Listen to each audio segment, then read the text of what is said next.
ஜெய ஜெய சங்கர ஹரஹர சங்கர மகாபிரிவா சரணம். அனைவருக்குமே வணக்கம். இந்த தை மதத்தில் வருகின்ற இந்த அமாவாசையானது ரொம்பவும் சக்தி வாய்ந்த அமாவாசையாம். இதை மகாபிரிவா அவர்கள் ஏற்கனவே கூறியிருக்கிறார். நம்ம எந்த ஒரு அமாவாசையிலையும் இந்த ஒரு செயலை பண்ணுறோமோ இல்லையோ, நமக்கு இருக்கின்ற கடன் பிரச்சனைகள், பண விதமான எவ்வளோ பெரிய பிரச்சனைகளும் எந்த ஒரு விஷயத்தை தொடங்குறதுக்கு முன்பாகவும் நம்ம இந்த ஒரு 3 இடத்துல மட்டும் இந்த கல்லுப்பை நம்ம வச்சுக்கிட்டு அதுக்கப்புறமா நம்மளோட செயலை நம்ம செஞ்சுட்டு வந்தோம் அப்படின்னா அந்த நாளில் கண்டிப்பாக நமக்கு வெற்றியும், அதுக்கப்புறமா நீங்கள் உங்களுக்கு இருக்கிற எவ்வளோ பெரிய கடனும் அடைந்து விடுவதற்கு அதிகப்படியான வாய்ப்புகள் இருக்காங்க.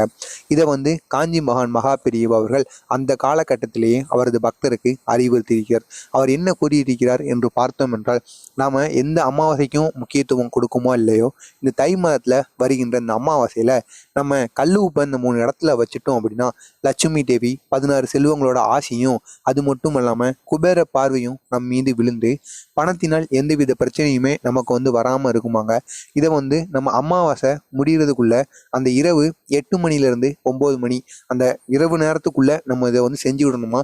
நீங்கள் இதை காலையில் செய்தாலும் பரவாயில்ல, முக்கியமாக காலையிலையோ மாலையிலோ எப்பொழுது நீங்கள் விளக்கேற்றுவீங்களோ அப்போ இந்த ஒரு செயலை செய்யுங்க. இல்லைன்னா இரவு நேரம் நீங்கள் தூங்குறதுக்கு முன்பாகவது இதை நீங்கள் பண்ணிவிட்டு இந்த ஒரு நாளை மட்டும் நீங்கள் தவற விட்டீங்க அப்படின்னா அடுத்து 1 வருடம் கழித்து தான் இந்த ஒரு நாள் வரும். அதுக்குள்ளே நமக்கு எவ்வளவோ கடன்களும் எவ்வளவோ பண பிரச்சனைகளும் வருவதற்கு அதிகப்படியான வாய்ப்புகள் இருக்குது. அதனால் இந்த ஒரு நாளை மட்டும் நீங்கள் தவற விடாமல் இந்த ஒரு செயலை பண்ணி பாருங்கள். உங்களுக்கு லட்சுமி தேவியின் ஆசையும் 16 செல்வங்களும் கிடைத்து நல்ல ஒரு வாழ்க்கையை, கடன் இல்லாத நல்ல ஒரு சந்தோஷமான வாழ்க்கையை வாழ்வதற்கு அதிகப்படியான வாய்ப்புகள் இருக்கிறது. எனவே மறக்காமல் நீங்கள் அதை எந்தெந்த இடத்துல அந்த கல்லுப்பு வைக்கணும் அப்படிங்கிறத பற்றி காண்பதற்கு முன்பாக நம்ம சேனலுக்கு நீங்கள் புதிய பார்வையாளராக இருந்தீங்கன்னா மறக்காமல் நம்ம சேனலை சப்ஸ்கிரைப் பண்ணி வைத்துக் கொள்ளுங்கள். இதுக்கு நீங்கள் பயன்படுத்த போகின்ற கல்லுப்பை புதிதாக வீட்டில் இருக்க கல்லுப்பாக இல்லாமல் கடையிலிருந்து வாங்கிக்கிட்டால் மிகவும் நல்லது. அப்படி வாங்க முடியாதவர்கள், நான் அந்த வீடியோ இப்போ தான் பார்க்கேன் அப்படின்னு கூறுபவர்கள் உங்களது வீட்டில் இருக்கக்கூடிய கல்லுப்பை கூட நீங்கள் எடுத்து இந்த 3 இடத்துல வைக்கலாம். அதுக்கு முன்னாடி நீங்கள் பூஜை அறையில் இருந்த கல்லுப்பையும் ஒரு எலுமிச்சை பழத்தையும் நீங்கள் எடுத்துக்கோங்க. எடுத்துக்கிட்டு அந்த எலுமிச்சை பழம் சுத்தமான இருக்க எலுமிச்சை மரம் எடுத்து அதை 2ஆக கீறி அதையும் நீங்கள் கல்லுப்புலேருந்து வச்சுக்கோங்க.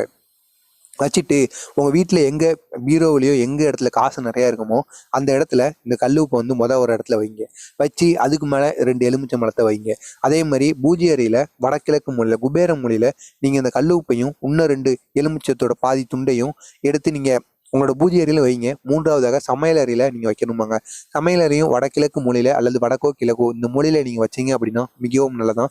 சமையல் அறையில் நம்ம எந்த ஒரு செயலை செஞ்சாலுமே நமக்கான பணம் தேவையானது அதிகப்படியாக வருவதற்கு வாய்ப்புகளானது இருக்காங்க. எனவே தவற விடாமல் இந்த செயலை பண்ணி பாருங்கள். உங்களுக்கு பணத்தினால் எந்த ஒரு பிரச்சனையுமே வருகின்ற எல்லா பிரச்சனையுமே நீங்கி விடுவோம்.